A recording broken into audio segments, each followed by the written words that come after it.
New Haven Colony sat quietly on the edge of explored space like a small farming town that somehow ended up among the stars.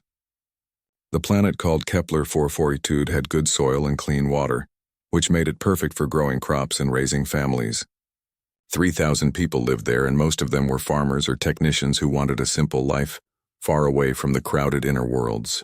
They had built everything from scratch, over 15 years, and turned empty land into productive fields that fed several nearby systems. Commander Jake Morrison ran the colony's defense force, which was not much of a force at all. He had 20 security people and some old patrol drones that barely worked anymore. Jake had spent 30 years in the Terran Defense Fleet before taking this job, and he thought it would be a peaceful way to finish his career. Most days he checked supply lists and fixed broken equipment and watched the purple sunsets that made this planet special. His second in command was Lieutenant Amy Carter, who was fresh out of the academy and eager to learn. She handled paperwork and maintenance schedules, and never expected to see real combat out here on the frontier. Governor Helen Price managed the civilian side of things, and she cared more about crop yields than military matters. Her husband Paul taught at the colony school where kids learned reading and math and science. Life was simple and good, and nobody thought much about danger because danger seemed very far away. The nearest military base was weeks away, even at maximum speed, and the colony had never had any serious problems before. Everything changed on a Tuesday morning when the sensors started beeping. Jake looked at his screens and saw ships coming into the system. At first he thought they might be traders or mining vessels passing through, but as they got closer he could see their design and his stomach dropped. These were warships with sharp angles and heavy armor, and they had the markings of the Zolthian Dominion painted on their hulls. The Zolthians were a reptilian species, known for being aggressive and territorial. They had brushed against human space a few times over the past decade, but there had never been actual fighting. Their method was simple and brutal. They found planets they wanted, and they took them by force, and they did not care who was already living there. Jake counted 6 cruisers entering orbit, and he knew his tiny security force had absolutely no chance against that kind of firepower. He activated the emergency protocols and sent out a distress signal on every frequency he could access. He hoped someone would hear it, but he knew help was far away. Amy stood next to him with her face pale but her jaw set with determination. She had joined the service to see the galaxy, and now she was about to see war. The other security personnel took up positions around the colony's important buildings and checked their weapons, even though they all knew the math was impossible. Governor Price spoke to the colonists over the public address system and told them to get into the bunkers beneath the agricultural center. Families grabbed their children and whatever belongings they could carry and ran through the streets toward safety. Parents tried to stay calm for their kids, but fear showed in every face. The bunkers were strong and deep, but everyone knew they would not hold forever against orbital bombardment. The Zolthian flagship sent a message in broken English. A commander named Vexthor demanded immediate surrender. He gave the colony 20 minutes to evacuate before the bombardment would start. New Haven now belonged to the Dominion, and all humans needed to leave or die. His voice was cold and matter-of-fact, like he was reading a grocery list instead of threatening thousands of lives. Jake looked at his team, and then at the colonists scrambling for shelter. He thought about his daughter back on Earth and the letters he had written, describing the beauty of this place. He thought about the farmers who had turned barren ground into fertile fields, and the teachers who educated children, and the families who had built real homes here. He opened a channel to the Zolthian flagship, and his voice was steady and calm. "This is Commander Morrison of New Haven Colony, and we are not going anywhere. This is our home, and we are staying." The response came immediately in the form of plasma bolts from orbit. The first strike hit the power station and turned it into a crater of melted metal. The second volley destroyed the communications tower, which cut them off from long-range transmissions. But the distress signal had already gone out, racing faster than light toward the inner colonies. Jake did not know if anyone would hear it or if help would come in time. He only knew that he and his people had made their choice. Explosions rocked the colony as more orbital strikes hammered buildings and infrastructure. The Zolthians were methodical and efficient as they destroyed everything that made the colony function. Jake and his security team helped the last civilians into the bunkers and then sealed the heavy doors. Inside the reinforced shelter, 3,000 people huddled together in the dim emergency lighting. Children cried and adults tried to comfort them, and everyone Wondered if they would ever see the sky again, Amy. Checked their supplies and reported they had food and water for maybe a week if they rationed carefully. The air filtration systems were working, but they were not designed for this many people for extended periods. Power came from emergency generators that would last as long as the fuel held out. Medical supplies were limited, and Dr. Patricia Green was the only trained physician in the colony. She set up a small clinic in one corner of the bunker and prepared for casualties. Jake gathered his security force and looked at their faces. These were farmers and technicians and retired veterans who had come here for peace. Now they were soldiers again, whether they wanted to be or not. He told them the truth without sugarcoating anything. They were outgunned and outnumbered, and help might not arrive in time, but they had 3,000 civilians depending on them, and they would fight for every hour and every minute they could buy. The first day of the siege passed with constant bombardment from orbit. The Zalthians were softening up the defenses and destroying anything that might be useful. Jake and his team waited in the bunker and listened to explosions shake the ground above them. They did not know if anyone had heard their distress call, and they did not know if anyone was coming. All they could do was wait and hope and prepare to defend their home against impossible odds. The distress signal from New Haven reached Earth Command 48 hours after the attack began, and Admiral Richard Hayes was reviewing routine reports when his aide burst into the office.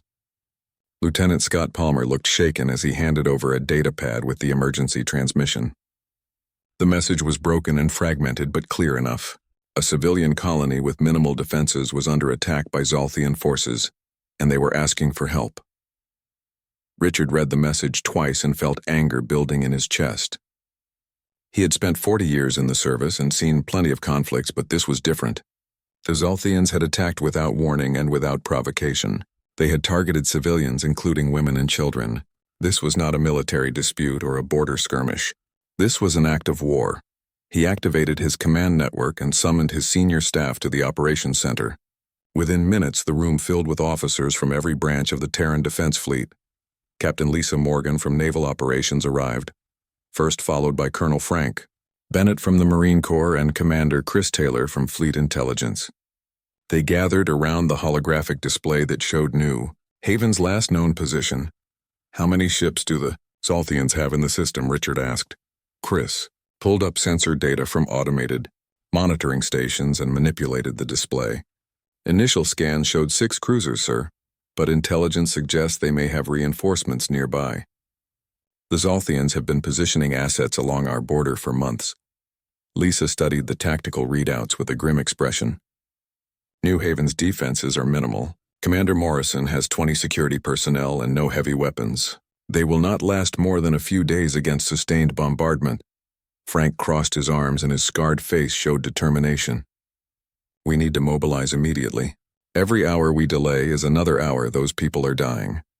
Richard nodded, and his mind was already working through logistics and deployment schedules. He knew what needed to be done, and he knew it would be the largest military operation humanity had ever attempted. "Contact fleet operations," he ordered. "I want every available ship prepared for immediate deployment. Recall all vessels within 10 light years. This is now a priority 1 military operation."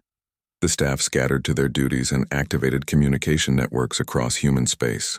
From Earth to Mars and from the asteroid mines to the outer stations, the word went out. Humanity was mobilizing for war, and the response was immediate and overwhelming. At the Armstrong shipyards orbiting Luna, Captain Nick Phillips received his orders aboard the battleship USS Defiance. His ship was a brand-new Valiant-class dreadnought that had just completed its shakedown cruise. The crew was still learning the systems and still getting used to the massive firepower they controlled. Now they were going into combat. Nick addressed his crew over the ship-wide intercom. "We have received word that New Haven Colony is under attack. 3,000 civilians are fighting for their lives against an enemy that outnumbers and outguns them. Command is assembling a response fleet, and we are leading the charge. I know this ship is new, and I know we have not had time to fully train. But those colonists do not have time. They need us now." The crew responded with practiced efficiency, and their training took over. Engineers brought the fusion reactors to full power. Weapons officers armed the missile batteries and charged the railgun capacitors. Navigation plotted the fastest course to the New Haven system and calculated jump points and fuel consumption. Every person on board knew what was at stake. Across the solar system, other ships received similar orders. The carrier USS Valkyrie launched from Mars orbit with its bays full of fighter squadrons. The cruisers Independence and Liberty broke away from patrol routes and their crews prepared for battle. Destroyers and frigates and support vessels all converged on designated rally points. The mobilization was happening faster than anyone had thought possible. On Earth, at the Marine Corps base in Virginia, Colonel Frank Bennett addressed 2,000 troops in full combat gear. These were veterans and rookies alike, and all of them had sworn to defend humanity's interests across the stars. Some had families on frontier colonies and all understood what was at stake. The Zolthians think they can attack our people without consequences, Frank told them. They think we are too scattered and too weak to respond. They are about to learn otherwise. The mobilization continued for 3 days as ships gathered from across human space. What started as a rescue mission transformed into something much larger. Word of the attack spread through civilian networks and volunteers flooded recruitment centers. Retired officers returned to service. Merchant vessels offered their ships for logistics support. The entire human sphere unified with a single purpose. Admiral Richard Hayes stood on the bridge of the flagship USS Sovereign and watched the fleet assemble around him.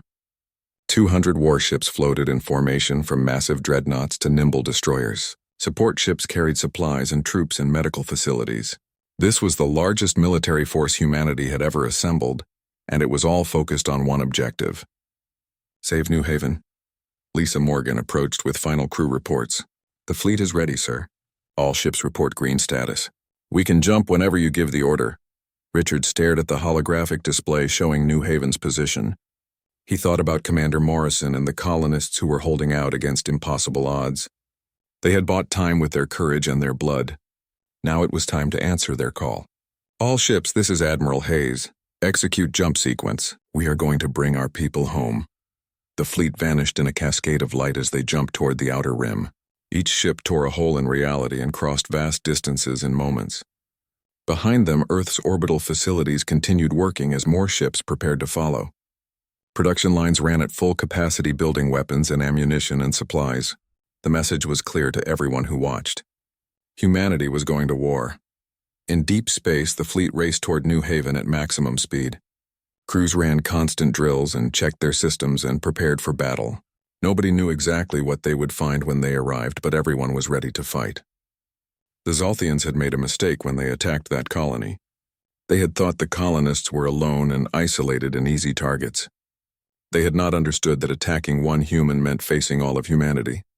Nick Phillips stood on the bridge of the USS Defiance and watched the countdown timer. 2 days to New Haven. 2 days until they would see if the colonists had survived. 2 days until the Zolthians learned what happened when you underestimated humanity. He checked his weapon systems one more time and made sure everything was ready. The waiting was the hardest part, but soon enough they would arrive, and then the real work would begin. Zolthian Commander Vex Thor stood on the bridge of his flagship, monitoring the ground assault with satisfaction. His forces had surrounded the human bunker complex and cut off any possible escape. Artillery units were positioning for the final bombardment, and in a few hours the problem would be eliminated. The planet would belong to the Dominion, and this minor inconvenience would be over. He had already drafted his report to the High Council detailing the efficient conquest of this resource-rich world. The humans had resisted longer than expected, which was annoying, but ultimately meaningless. Their colony was isolated and far from any significant military support. By the time any response force could arrive, the matter would be settled, and the report filed. His tactical officer, Sub-Commander Ralketh, approached with a datapad. "Sir, our sensors are detecting unusual readings at the system's edge. It appears to be gravitational distortion consistent with faster-than-light emergence." Vex Thor waved dismissively.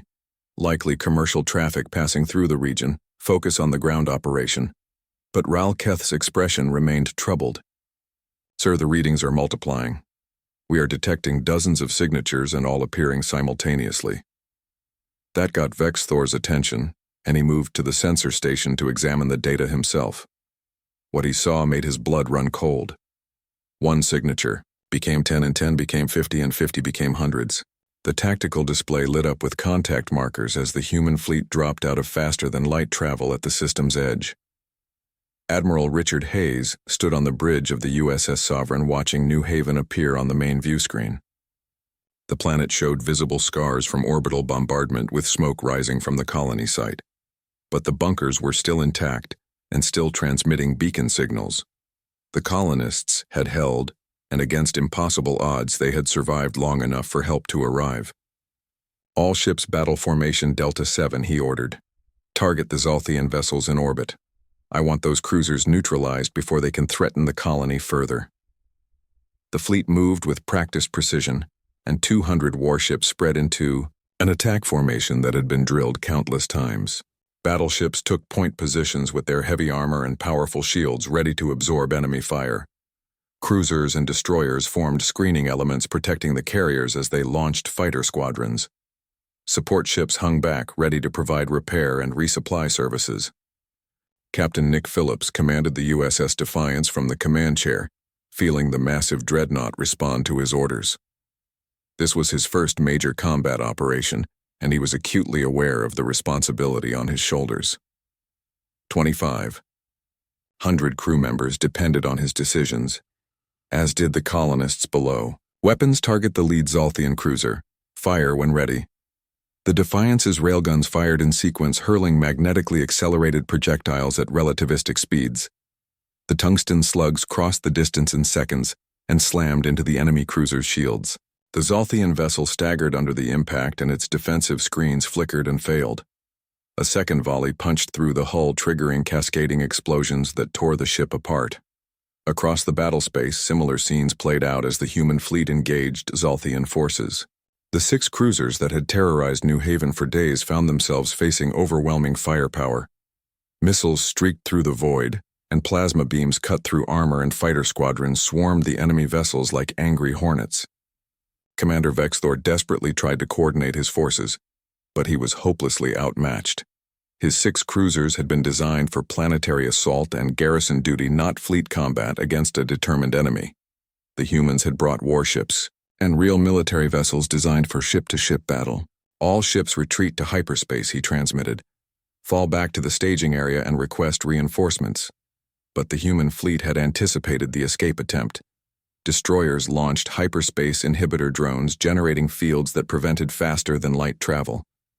The Zolthian ships were trapped and forced to fight or surrender. Vexthor chose to fight, knowing that retreat would mean disgrace before the High Council. His flagship's guns fired desperately at the approaching human vessels, scoring hits against shields and armor. The USS Independence took heavy damage with one of its main reactors going offline. But for every shot the Zolthians landed, the humans returned 10. The battle was less a fight than an execution. On New Haven's surface, Jake Morrison and his defenders heard the thunder of orbital combat. Explosions lit the sky as ships died overhead. The Zolthian ground forces, suddenly receiving no support from orbit, faltered in their assault. Their commander ordered a tactical withdrawal, pulling back from the bunker complex to consolidate defensive positions. Amy Carter monitored radio frequencies, catching fragments of military transmissions. Jake, I am picking up Terran defense codes, multiple capital ships in orbit. I think the fleet is here. Jake allowed himself a smile for the first time in days. Signal the bunkers. Tell everyone to stay under cover until the shooting stops. We are not out of this yet. The battle lasted 3 hours, and one by one, the Zolthian cruisers were destroyed or disabled. Vexthor's flagship was the last to fall, crippled by a missile barrage from the carrier Valkyrie. The commander abandoned ship in an escape pod, broadcasting a surrender signal. When the orbital space was secure, Admiral Richard Hayes ordered the next phase. Launch marine transports. Colonel Bennett, your people have the green light. Secure the colony and eliminate any remaining hostile forces. Dropships descended through the atmosphere like falling stars with their heat shields glowing red. 2,000 Marines in powered combat armor hit the ground and coordinated landing zones around New Haven. Colonel Frank Bennett led from the front, and his decades of experience guided the operation with precision. The remaining Zolthian ground forces, cut off from support and facing overwhelming numbers, attempted to establish defensive positions. But they were disorganized and demoralized and trapped. The Marine assault was swift and methodical, clearing the ruined sector by sector. Any aliens who surrendered were taken prisoner, and those who fought were eliminated with professional efficiency. Jake Morrison emerged from the bunker complex as the Marines secured the perimeter. He was filthy and exhausted and wounded, but alive. Lieutenant Amy Carter stood beside him along with the 11 other defenders who had survived the week-long siege. They watched in awe as the Marines moved through the colony with overwhelming force. Colonel Frank Bennett approached and his armor was scarred from the landing. He saluted Jake with genuine respect. "Commander Morrison, Colonel Bennett, Terran Marines. Hell of a job holding this place. Your distress call saved a lot of lives." Jake returned the salute, feeling the weight of the past week finally lifting. "Just doing our duty, sir. The colonists are in the bunkers, about 3,000 civilians. They are going to need medical attention and supplies." Frank nodded, already signaling for medical teams. "We have got everything they need. Field hospitals are setting up now. You and your people should get checked out too. You have earned some rest." As the Marines moved to evacuate the colonists, Jake looked up at the sky. Above the atmosphere, the human fleet maintained orbit, and it was a protective shield of steel and determination. The Armada that had come to answer one colony's desperate call for help, and it was the most beautiful thing Jake had ever seen. 3 weeks after the Battle of New Haven, Admiral Richard Hayes sat in the diplomatic chamber aboard the USS Sovereign. Across the table sat Ambassador Kyle Rogers, who was humanity's senior diplomat in a Zalthian delegation led by High Counselor Zevmar. The chamber was neutral territory on a space station operated by the HFY Galactic Cooperative Council, which mediated disputes between spacefaring species. The negotiations had been tense from the start, and both sides came with demands and grievances. The Zalthian Dominion claimed that New Haven had been established in disputed territory, and that humanity had no right to colonize beyond certain boundaries. The humans countered with survey records and official filing documents and 15 years of unchallenged occupation. The legal arguments went back and forth, but everyone in the room knew the real issue was not about borders or paperwork. High Counselor Zevmar was an elderly Zalthian with silver scales and calculating eyes. He spoke through a translation device, and his words carried careful neutrality. "The Dominion regrets the incident at New Haven. Commander Vexthor exceeded his authority in attacking the colony. He has been removed from command and will face appropriate discipline." Richard kept his expression neutral, though he knew a diplomatic dodge when he heard one. "The incident, as you call it, was an unprovoked assault on a civilian population. 3,000 men and women and children were subjected to bombardment and ground assault. 96 colonists died in the attack. That is not an incident, and that is an act of war." Ambassador Kyle Rogers stepped in to moderate with his decades of diplomatic experience. "The question before us is simple. How do we prevent future conflicts? Both humanity and the Dominion have legitimate interests in expanding territories. We need clear boundaries and mutual respect for established colonies." Zevmar's eyes narrowed slightly. "The Dominion has concerns about human expansion rates. Your species colonizes rapidly and claims worlds faster than any other in this sector. This creates instability. We colonize empty worlds," Richard countered. "We do not attack existing settlements. That is the difference." The negotiations continued for hours with lawyers and military officials from both sides presenting evidence and arguments. The Galactic Cooperative Council mediators attempted to find common ground, proposing buffer zones and mutual recognition treaties. But the fundamental tension remained, and humanity's expanding presence threatened the Dominion's traditional dominance in the sector. Back on New Haven, the rebuilding had begun, and the colony was slowly coming back to life. The Terran Defense Fleet had left a garrison of 200 Marines to provide security while reconstruction happened. Engineers from across human space volunteered to help rebuild destroyed infrastructure. Supply ships arrived daily with materials and equipment and personnel eager to help. Governor Helen Price walked through construction sites, watching homes rise from the rubble. The colonists had voted to stay and to rebuild rather than abandon the world they had made their own. The attack had shaken them deeply, but it had also strengthened their resolve. This was their home, and they would defend it no matter what came next. Commander Jake Morrison had been promoted to major and placed in command of the garrison. His actions during the siege had earned him recognition throughout the military, but he had little interest in glory or medals. He was focused on ensuring the colony never faced such danger again. Under his supervision, proper defensive emplacements were being constructed, including missiles here, batteries and shield generators, and a small spaceport capable of hosting patrol. Vessel's Lieutenant Amy Carter, now a captain, served as his executive officer. She had declined offers to transfer to more prestigious postings and chose instead to remain at New Haven. The colony felt like home now, and it was a home earned through blood and survival. She would not abandon it for anything. Danny Cooper, the young farmer-turned-soldier, had returned to his agricultural work. But he also served in the newly expanded colonial militia training alongside the Marines and learning proper military tactics. The attack had changed him and given him a harder edge that would never fully fade. He would never forget what happened to his parents or the week spent fighting in the ruins. But he channeled that pain into making himself stronger and more capable of protecting others. On Earth, the mobilization that saved New Haven sparked broader changes in human society. The attack had demonstrated the vulnerability of distant colonies and the need for stronger defensive capabilities. Fleet Command authorized construction of 20 new battleships and 40 cruisers. The Marine Corps expanded by 50,000 personnel. Colonies throughout human space received upgraded defenses and larger garrison forces. But the most significant change was psychological, and it rippled through human civilization. Humanity had faced a test and answered with overwhelming force. The species that had clawed its way up from a single planet and survived wars and disasters and near extinctions had proven it would defend its own. The message spread across the galaxy through diplomatic channels and news networks. Attack one human colony and face the entire species. 6 months after the battle, Admiral Richard Hayes returned to New Haven for the dedication ceremony of the colony's memorial.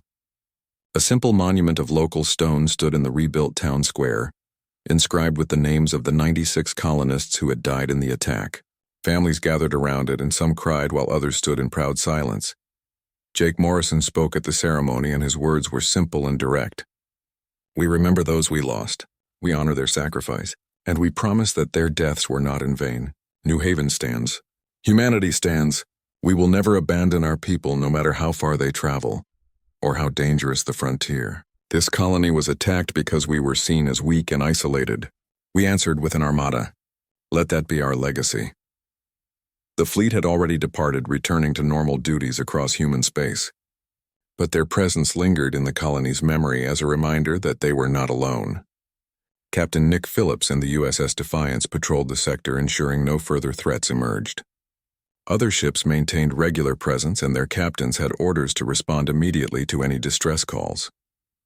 The diplomatic negotiations eventually produced a treaty after weeks of discussion. The Dominion officially recognized humanity's claim to New Haven and 40 other disputed colonies. In exchange, humanity agreed to limit expansion into certain sectors and to participate in joint resource management programs. It was not perfect, but it established clear boundaries and mechanisms for resolving future disputes without war. High Counselor Zevmar signed the treaty with visible reluctance, knowing his species had been forced to back down. The Dominion's military had been assessed and found wanting against human firepower. The balance of power in the sector had shifted, and the Zalthians would need to adapt to new realities. For the colonists of New Haven, life slowly returned to something approaching normal. Children played in the streets again. Farmers tended their fields. The purple sunsets that Jake Morrison had written to his daughter about still painted the sky each evening. But the colony was changed and hardened by the experience of standing against impossible odds and surviving when new settlers arrived, attracted by the colony's famous stand. The veterans of the siege welcomed them with a mixture of pride and caution. They shared their story not as a tale of heroism, but as a warning and a promise. The frontier was dangerous and full of unknowns and potential threats, but it was also worth fighting for and worth defending against any enemy. The Zalthians had underestimated one colony, seeing only a small settlement of farmers and civilians. They had failed to understand what that colony represented and what it meant to humanity's determination to spread across the stars. They had failed to anticipate that attacking one colony meant facing the entire species with all its fury and all its strength. Humanity had answered with an armada, and the galaxy had taken note. From that day forward, human colonies were treated with cautious respect by other powers. The lesson of New Haven echoed across the stars loud and clear. Humanity protects its own no matter the cost and no matter the distance. Attack one and face all. In the rebuilt town square beneath the memorial stone, a simple plaque captured the essence of what had happened. It read, "They came to take our home and we refused to leave, and help came from across the stars, and New Haven stands forever. And in the vast darkness of space, the Terran Defense Fleet maintained its watch, ready to answer the next call and ready to defend the next colony, because humanity had learned an important lesson too. They were stronger together and unstoppable when united, and absolutely unwilling to abandon anyone who called for help. The Armada had sailed once, and it would sail again if needed. That was humanity's promise to itself, carved in stone on a frontier world and written in the stars above. Commander Jake Morrison wiped blood from his forehead as another explosion rocked the colony administration building. 5 days had passed since the Zalthian attack began, and every one of those days felt like a year. Half the colony lay in ruins, with buildings reduced to rubble and streets torn up by orbital strikes. But the bunkers still held, and the civilians remained alive, sheltered beneath meters of reinforced concrete. His security force had been reduced to 12 people. 8 had died in the fighting, and their losses weighed heavily on everyone who remained. Lieutenant Amy Carter coordinated defensive positions from what was left of the command center, and she ran on coffee and determination. Their ammunition was running dangerously low, and every bullet had to count now. Every shot had to matter, because there would not be many more. The Zalthians had landed ground forces on the 3rd day, apparently frustrated by the colonists' refusal to surrender. Reptilian soldiers in powered armor swept through the ruined streets searching for survivors. Jake and his team conducted hit-and-run attacks using their knowledge of the colony layout to strike from unexpected angles. They would hit fast and then fade back into the rubble before the enemy could respond with heavy weapons. Private Danny Cooper crouched beside Jake behind a collapsed wall. The kid was barely 20 years old and had been a crop specialist before the attack. Now he was a soldier clutching a rifle with white-knuckled hands. He had lost his parents in the first bombardment, and all he had left was the fight. "Movement northeast corner," he whispered, and pointed toward a cluster of ruined buildings. Jake raised his binoculars and spotted a Zalthian patrol moving through the debris. 4 soldiers in full combat gear, armed with plasma rifles and supported by a hover drone. Standard sweep formation, checking for survivors. He signaled to his team, and they moved into position with practiced silence. The ambush had to be perfect because they could not afford mistakes. Amy triggered a series of improvised mines made from mining explosives, and the blast shredded the hover drone. Jake and Danny opened fire with their rifles, targeting the disoriented aliens. 2 Zalthians went down immediately. The other 2 returned fire, and their plasma bolts turned concrete to molten slag. Corporal Betty White flanked from the right, and her military background made her the most experienced fighter after Jake. She had served 10 years in the Marine Corps before retiring to New Haven with her husband, who was now dead. She fought with cold precision, and each shot was driven by grief and rage. The firefight lasted 90 seconds, and when it ended, all 4 Zalthians were dead. The human defenders melted back into the ruins before reinforcements could arrive. They could not stay in one place because the enemy would triangulate their position and bring overwhelming firepower. The key to survival was constant movement, and never giving the aliens a static target to destroy. They made their way back to the command bunker through collapsed utility tunnels. Governor Helen Price met them at the entrance, and her face showed exhaustion that went bone deep. She had been coordinating the civilian population and keeping people calm despite the constant terror. "How much longer can we hold?" she asked quietly. Jake did not lie to her. "Maybe 2 more days. We are almost out of ammunition, and the Zalthians are bringing in more troops. They are preparing for a final assault on the bunkers." Helen nodded and accepted the reality without breaking down. "The children have been asking about their parents. Some families want to surrender, and they think it might save their kids. It will not," Amy said firmly. "The Zalthians do not take prisoners. Their doctrine is based on complete territorial control. They will eliminate every human in the system to prevent future claims." Inside the main bunker, 3,000 colonists waited in dim emergency lighting. Families huddled together on makeshift bedding, and the air was stale from overtaxed filters. Food supplies were running low, and everything was rationed carefully. The children tried to stay quiet, and they sensed the fear of the adults around them. Paul Price worked among the frightened people, offering what comfort he could. As a teacher, he had a way with words in a gentle manner that helped ease panic. He read stories to the children and led discussions with adults and did anything to keep minds occupied. That evening, Jake received a transmission on his personal communicator. The signal was weak and fragmented but unmistakable. It was a military frequency encrypted with Terran defense codes. New Haven, this is Admiral Hayes of the Terran Defense Fleet. We received your distress call. Hold your position. Help is coming. Jake stared at the device in his hand and hardly dared to believe it. He called Amy and Helen over and replayed the message. Amy's eyes widened with hope. Helen began to cry and pressed her hands to her mouth. How long? Amy asked. Jake checked the transmission timestamp and did the math. If they jumped from Earth 3 days ago, they will be here in 48 hours. Maybe less if they are pushing their engines hard. The news spread through the bunker like wildfire. Whispers became voices and voices became cheers. People embraced and laughed and cried. The children sensed the change in mood and their faces lit up with renewed hope. They did not understand tactics or odds, but they knew that help was coming. But 48 hours was a long time when the enemy was pressing hard. That night, the Zolthians launched their heaviest bombardment yet. Orbital strikes hammered the colony and shook the bunkers hard enough to send dust cascading from the ceiling. The aliens were softening up defenses and preparing for a ground assault that would finish everything. Jake gathered his remaining security force, and 12 exhausted people stood before him in flickering light. They were wounded and pushed far beyond their limits, but they were still standing. The fleet is 2 days out, he told them. That means we need to hold for 2 more days. I will not lie to you. The Zolthians are coming with everything they have. We are going to face odds we cannot beat. Some of us will not make it to see the fleet arrive. He paused and looked at each face. Amy, who had proven herself braver than any academy could prepare. Danny, the farmer turned soldier who fought to avenge his family. Betty, the veteran who had found a second war when she only wanted peace. All of them ordinary people forced into extraordinary circumstances. But if we can hold them off and if we can protect those bunkers for 2 more days, we save 3,000 lives. We prove that humanity does not abandon its own. We show the galaxy that you do not attack our colonies and get away with it. Danny checked his rifle and his young face was set with determination. Then let us make these 2 days count. The next morning, the Zolthian ground assault began in earnest. Hundreds of soldiers advanced on the bunker complex, supported by armored vehicles and air support. The human defenders fought from every piece of cover and made the aliens pay for every meter of ground.